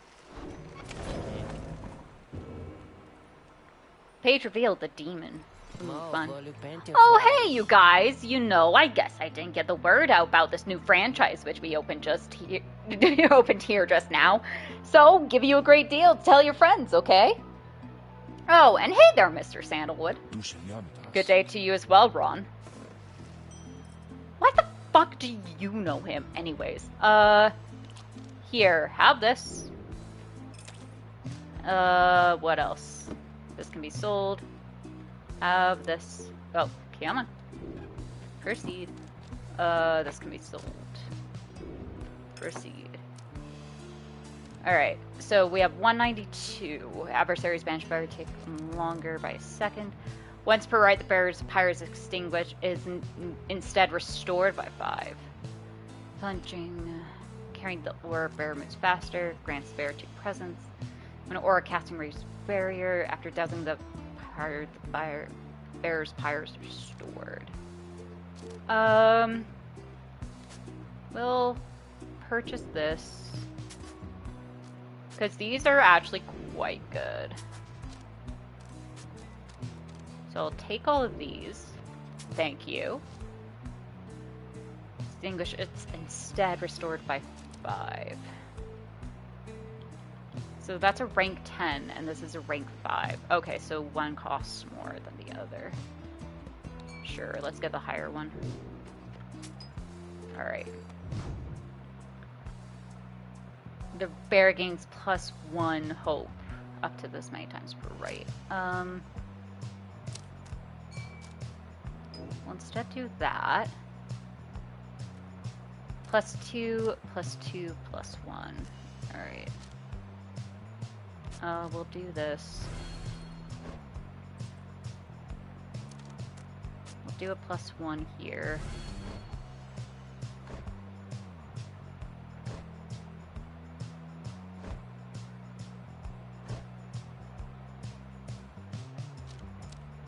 Sure, we'll make you a +10. So, be seeing you guys. Yep, see you, Ron. Alright. Hi, you fuck! As you approach Valfred Sandalwood, you feel very much aware that you reside within his black wagon rather than he in yours. He studies you in silence for a time. Then, Tariq, if you have a moment. Aye, Wilfred, sir. What is it? This reader. You deem them worthy by your estimation. The lone minstrel tilts his hat in your direction. If you wish my own estimation, Wilfred, sir, then I do. Of course, it is not entirely for me to say, but I have seen this reader integrating with the others well. I believe that their achievements are self-evident in having reached Black Basin. Your instructions were deliberately difficult to follow, yet they and the others followed them. Indeed. Your words make sense as ever, Tariq. Then, and what does little Tizo think of them, I wonder? Tizo indicates that, as a matter of fact, he is happy to have you around. Thanks, Tizo. There you have it, sir. I see. He continues to examine you. High praise isn't oft spoke by those two, Mykin. Nonetheless, I shall be watching you. Now, pardon us. Tariq and I have matters to discuss. They leave without another word, although you think you notice the lone minstrel look your way over his shoulder. Alright, let's go read my book. The Demon. In the words of Golgoliathan, the Master General, Emperor Mur, scarcely could I recognize him when at last I found him. A half-starved animal, horns sprouted from his head, a bestial mirror of his blackened reputation. And I, a man who conquered countries, feared my emperor then in such a way as I had never known. My charge had been to slay this man, but when I discovered him, he was already fighting for his life. The little imp, Haoub, proved to be little help against the Sister of the Arch, whose entire lives were culminating in this instant. I was unable to watch. My heart ached with such pity for the man, and for the love I felt for him when I had served him, that I sprang to his defense. Oh, shit. Spooky. Okay, what's everyone doing? Tizo's getting psyched for the right. Ruki's warming up, face staring in awe at something. Sir Gilman's mustering courage. Pamitha surveying the ground. Headwinds resting up for the night, and Jordariel staring at the book. Cool. Alright, let's commence the rite. You and your fellow exiles arrive at the sacred site called Glade of Blue, and now look to the stars and the sky to signal the beginning of the next rite. The woods about you bring a sense of tranquility you have not felt in some time. But then, you notice one of the trees move. It shuffles toward you and regards you with an exaggerated bow. Well, goodness, by the roots of Luce Glorian, third of the 8 scribes of the Book of Rites, known as the Wise or the Philosopher. He is said to have fathomed every thought, and his wisdom flows through the river of his name. It would appear the rumors are correct. The Night Wings have returned. Oh, but where are my manners, One moment. The staff claws at his mask with his wispy fingers. Much better. H. Manly Tinderstaff, at your service. Perhaps you've heard of me. He is a sycophant who seems certain he will land a position of high standing once he is free. My fellows and myself, you perhaps know us as the Chastity, a triumvirate bent on exploiting the rights to gain status in the Commonwealth, led by the staff H. Manly Tinderstaff. I can't speak. We soon shall stand against you in the rights. For now I am just whiling away the time, making small talk. Now, then, as I have introduced myself, your turns. To whom am I speaking? Then in your mind's eye you see Volfred and hear his voice. Mainly Tinderstaff is not to be trusted. Reveal neither yourselves to him, nor me. Well? Beneath her mask, Jordariel stares back at him in silence. You suspect Belford's message may have reached every member of the group. Why now? How very rude indeed. Well, fine, ignore me, but you do so at your peril. Anyhow, once this evening's rite commences any moment now, then I'm afraid ignoring me won't be an option any longer. Oh, and now I do believe the sky is beginning to show. We'll have to chat again some other time. Now come along, come along. Manly bows again and wanders off into a clearing as the stars begin to burn. So, like, anyone else getting a weird vibe from Sandalwood? I don't like this guy's vibe. I mean, first he's like, go fuck yourself. Thanks for taking care of my group, but leave. The stars align themselves before you, reader. Mm-hmm. And here now at the Glade of Liu, I was close. You've come so very far. Thank But you. there are those, such as your adversaries called the Chastity, who have toiled for this too. Yeah. They know that with their freedom comes great opportunity. It could be yours instead. Please show the Chastity that the Nightwings are superior. We'll see. I wonder, O honored Nightwings, how well you know these woods. Why, these woods would strangle you, and I'm afraid I could do little to stop them, even if I tried. You might do better to beware of them. When Jordario continues to ignore him, he grows upset. Why, you insolent! Then fine, let us begin the dance indeed! He shoves his mask back on in a huff. And allow me to thank you in advance for helping me return onto my proper station in the Commonwealth. Fucking dick. Now let us get started. Alright, let's see. Jordariel, Faye, Tizo, Worm, okay. We're definitely doing Tizo. Let's do Jordariel.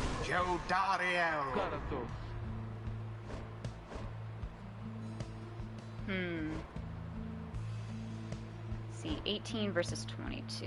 We'll do Faye. Faye, Terias? it is done. I don't think that I like that Manly very much because he keeps saying that we're rude, but I think that we're nice. Are you quite ready, finally, O Nightwings?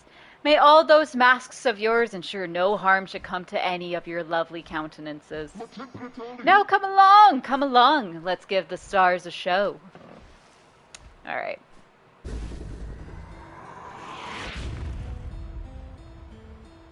Oh. What? May I present to you Humblebolt Manly Jr., Manling sapling, which not only has a name but bears a similar posture and likeness to him. Why, he is every bit my equal and is poised to guarantee the Tinderstoff line shall have a bright, bright future. He goes on and on about his sapling for a while. Tizo is no longer interested in listening to Manly prattle on. I could not agree more. Now, isn't he just the most precious thing you ever seen? The sapling is nothing but an extension of Manly. If he is banished, the sapling should cease to trouble you as well. Okay. Manly and his offspring hold no small degree of influence within the Commonwealth, reader. There are many who would welcome his return, though none so much as he himself. Glory to the Good job, Faye. First of all. Oh ho, what's this? It seems the woods themselves are closing in upon our little soiree. Oh, do be careful now, these grasping roots and vines. They may not hold you in such high esteem as I. What if you just, like, fucked off? Your adversary Manly is comfortable in this suffocating glade. Yet he longs now the fire to resolve. I fucking love Tizo. Oh dear, the woods are closing in, uncomfortably close at hand. Whatever shall we do? Perhaps if you just stand aside a while, we could put an end to this that much the sooner. Okay, so every time we're gonna get a bit more. There.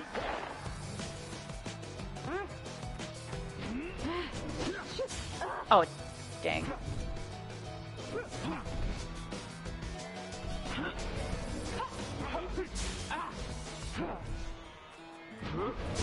Somebody get the orb.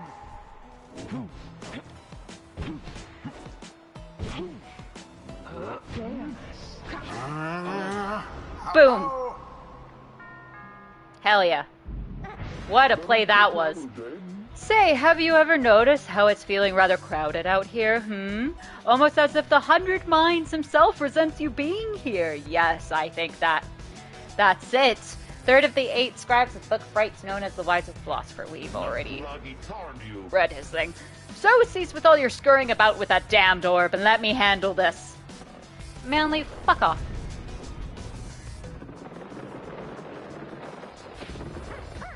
Yes. Come on. Oh! By the book. Way to go, Tizo! Alright, you Nightwings, I've had it up to here with you. Or perhaps I've simply had it up to here with all these encroaching plants, these miserable things. Either way, I don't appreciate how you're ignoring me. Well, look, bud.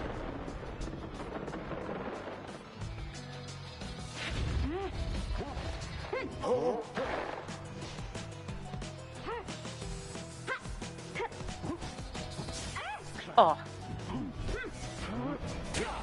Oh, wait. Gotta jump. That's it.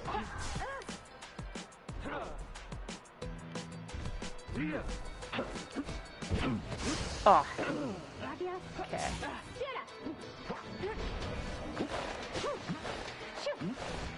What? I thought they had you there. Yeah, same. Oh.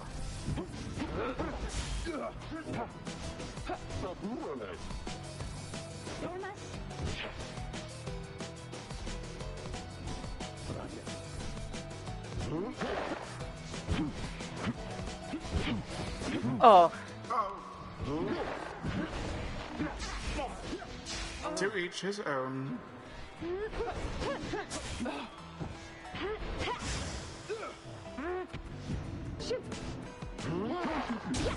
Good job. Against the adversary's pyre. Oh, 2! Damn it! Your victory is at hand. Oh, Tizo. Oh, Tizo. The orb has left your clutches.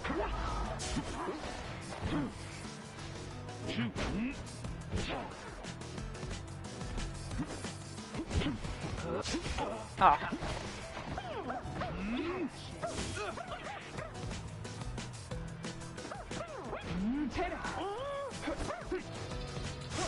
Oh. All for naught.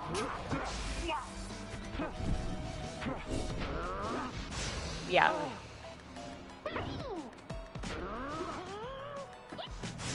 Oh, A shit. shameful outcome. Come on, come on, come on. Oh, they're all just waiting there? Cool.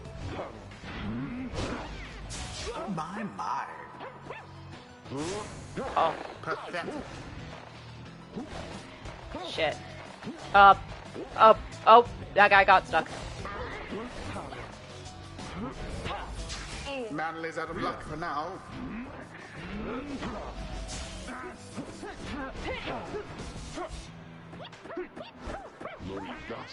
Oh, damn. The orb Oh, sails shit. forth into the flame. I absolutely lost track of the orb there.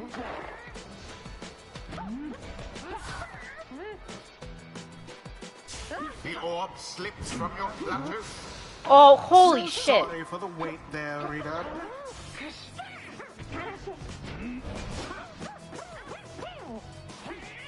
Oh, shit.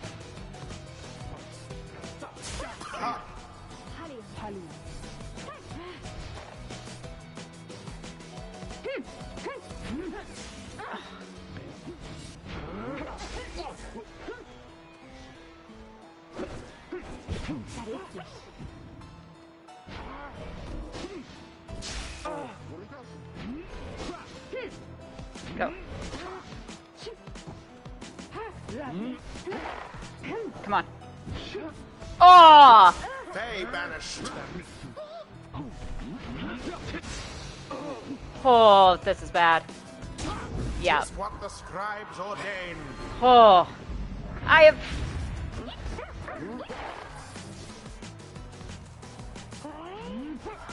Oh, come on. There we go. Thank you. I'm like, I just gotta get Tizo in there. Fine, yes, the Nightwings did prevail. Woo! Their adversaries must be rather shaken after that. Oh. That was a bad one. The ceremony is complete. Tizo is fired up at having prevailed against Manly and the Chastity. Yo, hey Nate, how are you? Good, that imbecile of a sap. So much talk and hot air. I knew we could prevail, though Mr. Tindersoft there, I think he's really upset now. What's with this early-ass stream? You know. I had time, so thought I'd stream early. Well, my. You're still at work? Well then, go work. Oh, worry not, oh Nightwings. I'm not angry with you, honestly. But I am very, very, very disappointed. I thought perhaps that we had something going here between us. You scratch my back, I scratch yours and all. Instead, however, you decide to spit in my face. Fine. We'll have to see where all your rudeness gets you. Now, ta-ta. Always is there greater knowledge to be gained. I can't... Okay, no, she didn't get it. I'm like, I can't tell if she upped her rank or not. Has greater understanding than it seems. The 8 scribes, they so inspire me, and now I feel that I have grown somehow closer to them, maybe? Alright, what can you do? Faye jumps and power jumps farther than usual, while sprinting Faye slows nearby adversaries, or... let's power jump better. Hey, Tizo! The imp Tizo appears to have a certain depth of knowledge. Tizo just had a flash of inspiration about his role in the Rights and as part of the Nightwings. Alright, bud. After casting his implode ability, Tizo returns much faster. Tizo's implode ability can banish adversaries in a much wider area. Yeah. Until the next right. That was well done, my kin. I am beginning to see why your companions vouch for you. Don't let it go to your head, of course. Fuck you, Sandalwood! Piece of shit. Fucking Sandalwood.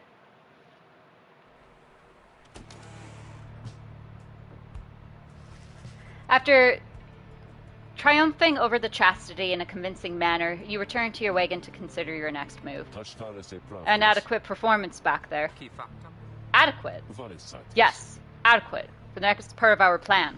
Go, have your reader there consult the stars. See where they take you next. I'll give you a hint. It's further north. It's going to be high up. Did this knight hear you say high up? And it's going to be cold. We'll see. Come on, my friend. Let's have a look outside, then. That plan Volfred mentioned. I just want you to know, I don't know what he means. We're here because we're going to be free again. We won't be living out our days as exiles. That's the only plan, as far as I'm concerned. But there's always a catch, right? We'll see what Volfred has to say. Anyway, I'll leave you to it. No matter what, we're getting closer, thanks to you. Once more, you look towards the heavens. Seek now your destination. Okay, it's north. Oh, is it? Oh, it's this one. Solium, the golden star. The golden star shines bright over the highest mountain in all the downside. Yeah, we can do this next, right? Might blow out my voice, but we can do it. So now you see it for yourself. You are summoned to the north, where looms Mount Allodiel, the sacred mountain on whose summit the rites were first conceived. Whether its summit is the downside's closest point to the Commonwealth or the farthest, none can say. And at the very top, the fall of Solium. According to the stars, the next rite shall soon commence here. The temple at the highest point in the downside exists to honor the 8 scribes. You confirm the stars indicate this exactly. Volfred, sir. How did you know? Volfred smiles back at him, but you can sense his thoughts that those he is directing them at you. I too can read, my kin. What the fuck? Forbidden though the words may be. He turns back to Hedwyn. Your reader's skills, while rare, are not unique. But as I said, I'll let them do the job. I see that you have something special going here, which benefits the plan. What plan? I thought this was about our freedom. Oh, fear not, my boy. It is, indeed. Plenty of time to tell you all about it on the way. For now, however, you look like you can use some rest. And for that matter, so can I, if you'll excuse me. So this guy fucking talks to us. Great. I guess readers only get English dialogue. You sense your companions are exhausted from their recent travels. Given the road ahead, you agree it would be best to take the night to recover as much as possible. Oh, no one has anything to say to me? Okay, what's everyone doing then? Daryl's resting up. Ruki's lying around. Tizo's out for a quick flight. Faye's hugging the wagon. Okay. Gilman's staring out into the darkness. Pamitha's checking her feathers. And Hedwyn's staring at the book. Cool. We'll continue on, I guess. At dawn, Volfred is already up. He reveals to you a pathway through the woods into the cold lands to the north, beyond which lies your next destination. Scolarian Shore. You've not been to this region. The downside, Volfred reveals this is the one path through the woods into the north.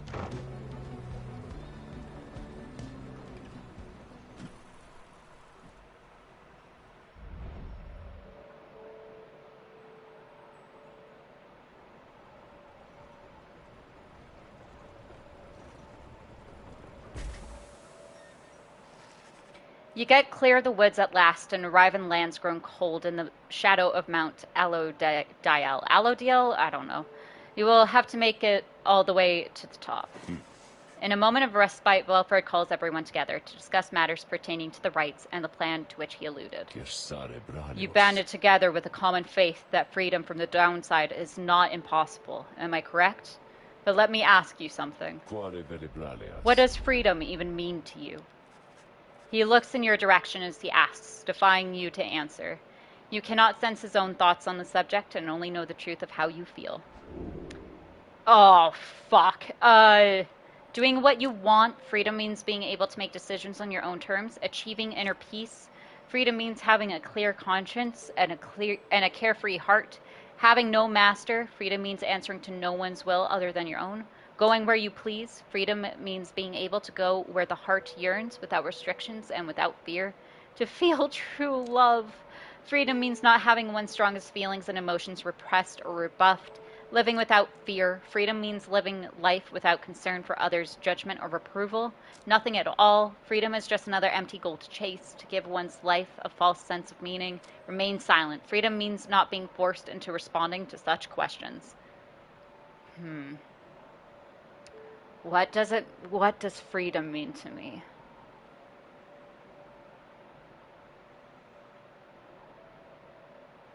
See, because it's like, some of these are kind of tied together. Like, doing what you want also means not having a master. And like, inner peace is living without fear. Going where you please, to feel true love, living without fear, nothing.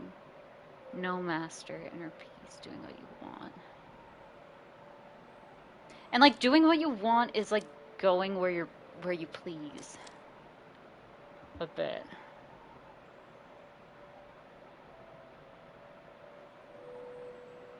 Inner peace would be nice. You tell Volfred that freedom is a state of mind. Well, easier said than done. If you can simply be yourself without concern, then you are free. He considers your response for a short while. If that is so, then the Commonwealth that I recall, the Commonwealth that sentenced us to rot, that's not a place that fosters freedom such as you describe. Admittedly, I haven't seen the Commonwealth in many, many years. However, judging by your presence here, I doubt it's changed all very much since then. He then turns his attention to the whole group. Now, let me tell you all what freedom means to me. Freedom means to live life without fear. To be able to indulge one's curiosities and passions, at least the ones that cause no harm to others, without the constant threat of judgment and reprisal. Freedom means not being made a criminal for what you know or whom you love, or what you choose to think or not think. He looks out toward the distant mountains. Within the next few days, your time in exile could come to an end. You could see the Commonwealth once more. And you would be exalted there, given the highest honor, the opposite of how you got here. But you would not be truly free, I think. At the least, you would become complicit to an ancient system that would deem to cast down others such as you. It is a system whose well-intentioned founding principles have long been lost, and the 8 scribes, if they are out there still, have made quite clear they shall not intervene firsthand. That is where you come in. He turns to you and everyone again, looking to each of you. Long have I wished to gather such a group, that, together, you might see that seeking freedom only for yourselves is too modest of a goal. You share a higher calling now. The plan, then, is this. We free each other from the downside through the rights, then we meet up on the other side. We organize. Each new moon at dusk, we join together at the Spiral Sanctum, the burned-down remains of the old capital of the Commonwealth. The remains stand as a warning to those who would seek to spread forbidden knowledge. Just go to work. How rude. Okay, listen. Listen, work is important. You should work. We need, as I'm taking my thumbs up back. No! Ah, damn. We need as many of us there as possible. My agents on the other side shall explain the rest. You're plotting a revolt. Just so. I am asking a lot. You do have other options. Deceit, however, is not one of them. The reader and myself, you know by now that we can see through it. But you need not be part of this, nor is it in my interest to coerce you. You may go your own way if you wish. Live out your remaining days here, like so many others. So if anyone among you prefers that, if you cannot see yourself continuing to strive together in the Commonwealth, as you are doing here, then speak now. Belford pauses for a time, examining each member of the group. No one stirs. Very good. Some of you consider yourselves friends, some others not. But all of you are bound together through the rights and are integral to our plan. Remember that. You seek true freedom? You will not find it waiting for you in the Commonwealth. But together, you can bring it about, both for yourselves and others. That is my promise. Then he lets out a long breath. That's it. I ask you all to think on this, and let's reconvene along our journey to the summit. Valfred turns toward the mountains, leaving you to consider what he said and plot the wagon's northward path. Cool! Just a whole bunch of like, hey, here's what's actually going on. Great. Thanks, Valfred. Fucking excellent. Brilliant. Her pathway leading north to the Sacred Mountains. Valfred indicates this is the only way to reach the base of Mount Aleodel. I don't know how to fucking say that word. Cool, dude. Thanks. Beyond lies Mount Aleodel. Aleodel? I have fucking no clue. I suggest we make camp here at the base of the mountain, for we shall need our spirits and our strength to make the ascent. The crystal seeks Tizo. Alright. Hi, dude. What's up? There you are, my kin. There is something which I want to discuss with you, in private. Valfred stares at you rather intently, as if reaching out to you, and then... You do know what it means to be a reader. Those such as we. We are not limited to reading pages from a book. Though your ability in this, I sense, is nascent still, mere flashes, uncontrollable. I see, as well, now, that they haven't told you yet. You're friends, and that explains a lot. They haven't told you readers such as you cannot go free. I had wondered why you would insist on pressing onward with this group in light of this. The answer, then, was plain. You simply did not know or fully realize. They did not deceive you, by the way. There is no reason they would know, themselves, other than Tariq, who shall not interfere your thinking in such or not influence your thinking in such matters. Rather, I had expected, when at first we met, that you already knew the truth of this from having read the passages in the Book of Rites, which states it plain. Only those who shall conduct the rites firsthand shall walk the path towards enlightenment, and become eligible to regain their freedom. Perhaps you have not gone to that part just yet. Valfred breaks free from you and looks at you again. Then he speaks to you as normal. It is plain that you are not in adequate condition to conduct the rites, and this group values you as reader. I wish only to ensure you understand what you are getting into here. Despite whatever hopes and dreams and promises might have been shared, I do not think the rites can help you to return, if that is what you had in mind. So, once again, I invite you to depart, and I will see to it that you are compensated. Do not misunderstand. If it is your wish to remain, then you are welcome, but this journey we are on, it has no guarantees, not for you, nor for any one of us. Do you understand?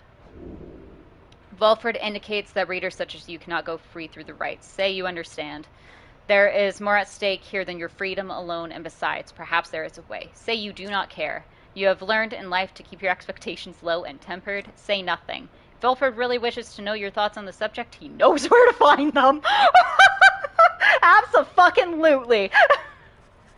You stare back at Volfred, betraying no response or thought about the warnings he provided you just now. I think I understand completely there, my kin. As long as you, too, understand. I do not wish for you to undertake this journey on false pretenses. It is that simple. Know that we have much at stake here, in this anyway.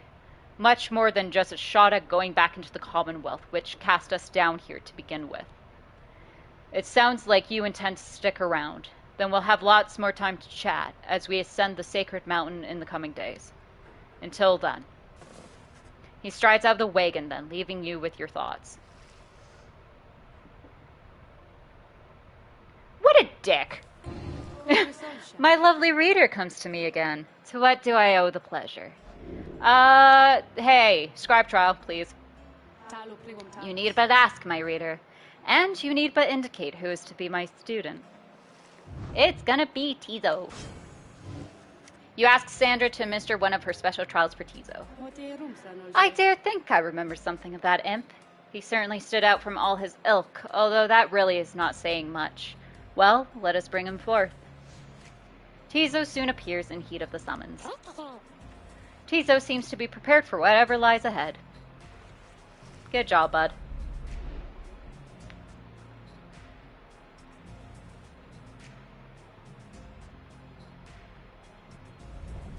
Oh yeah, this guy can implode. Forgot about that. The apparition Sandra appears and unfastens her mask. Listen well, imp. You answer to me here. Tizo indicates his understanding and is prepared to begin Sandra's trial. You know the formalities, of course. Show me, then, what you have learned thus far about the rite, how you fare.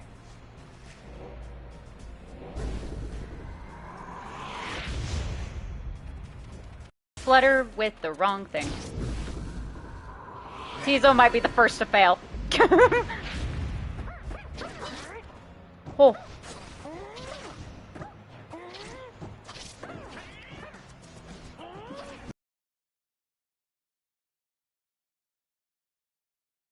Using Tizo, deal 200 Pyre damage. Campaign. What the fuck? Oh, from overall using Tizo. Gotcha. Overall using Tizo.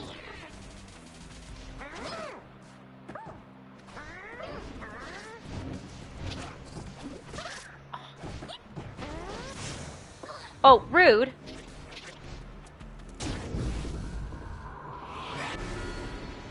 Rude. Oh, pfft. That was bad. That was fucking bad.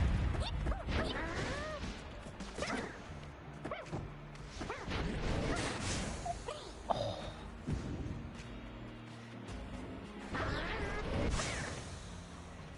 Okay, so we just destroyed each other. Tizo's gonna be the first to lose. I'm so sorry, buddy.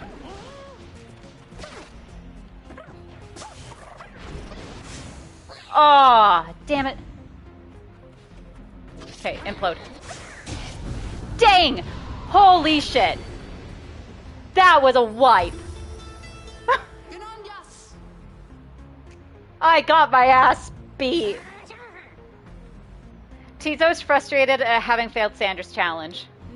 Come now, imp. This test is not meant to be easy, even for the likes of you. I would tell you not to waste more of my time, but then my time is there for you to waste. So try again now or whenever you so choose. Yeah, we can do better. As long as he is ready for more pain, I shall be happy to oblige. Alright. Let's see if I can do this again.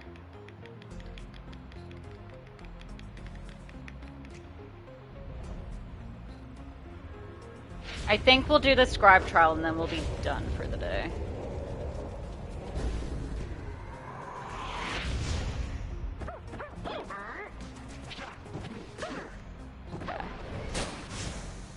Dang. Yeah. Yeah, we just can't respawn fast enough. Okay.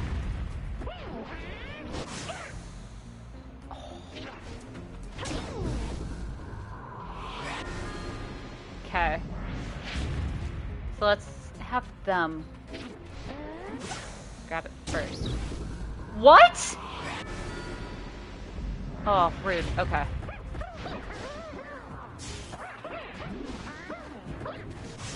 Okay. I think we have to do that as a strategy. So we gotta go and fling.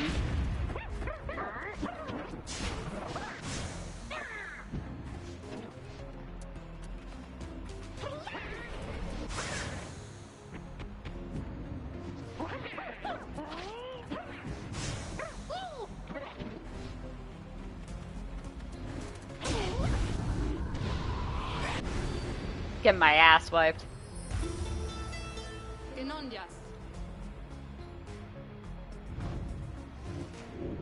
Yeah, let's do it again.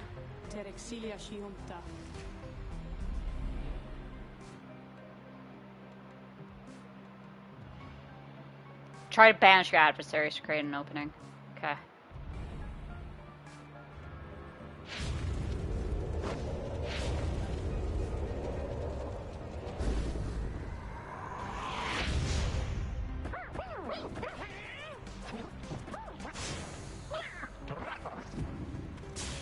Yeah, that was way too quick.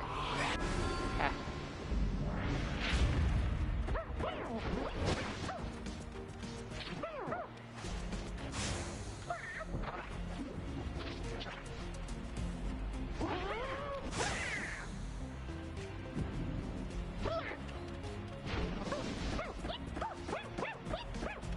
There we go. Okay. Got one.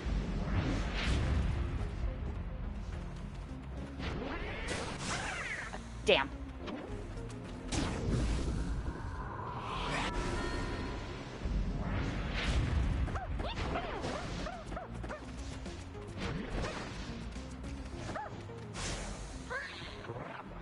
Okay.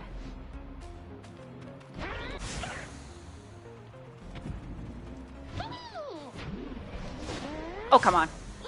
That was bullshit. I had my hand. Ugh. I was doing the thing. I was doing the thing.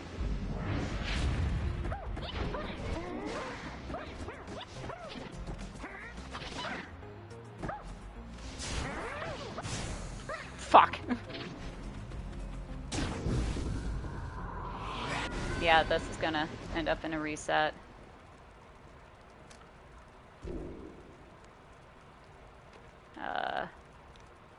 Hopefully this just restarts the scribe trial.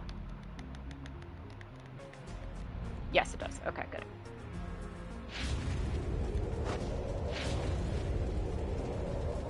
Okay.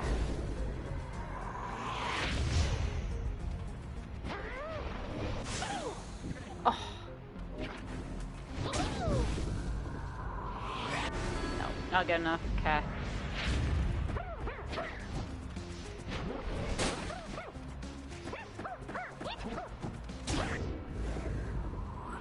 Okay, so I have to get them hung up on their ones.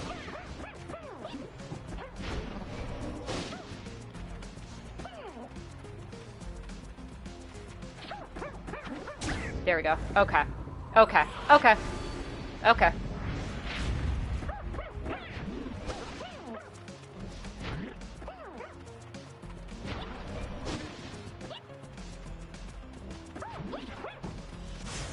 Oh.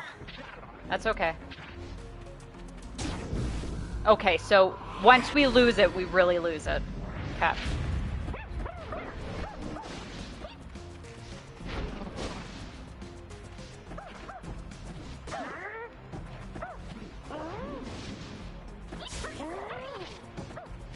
Oh, damn it. Caught me in the corner. Okay. Okay, we still have 2 more chances.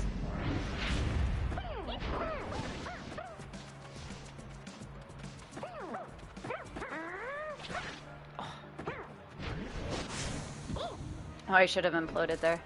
That's alright.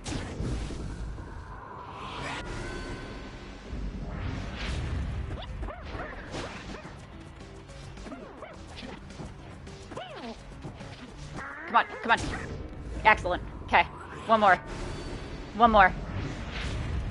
Down to sudden death. Woo! I think the game kind of let me have that one, but that's alright. Good job, Tizo.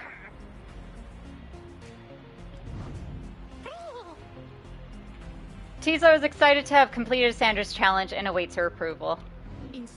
A worthwhile effort, Imp. Your performance was sufficient and you passed my test. Your predecessor may well have approved.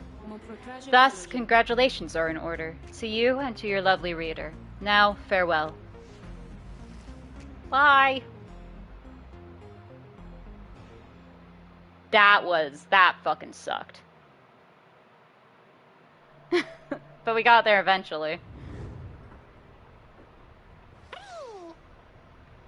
Tizo is happy to be back and wonders what it is that Sandra granted you. You take a closer look at the new artifact in your possession.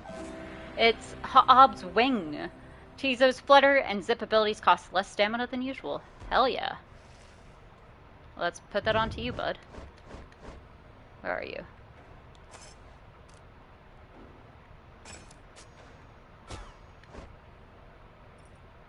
What's your quickness? It's 25. Okay.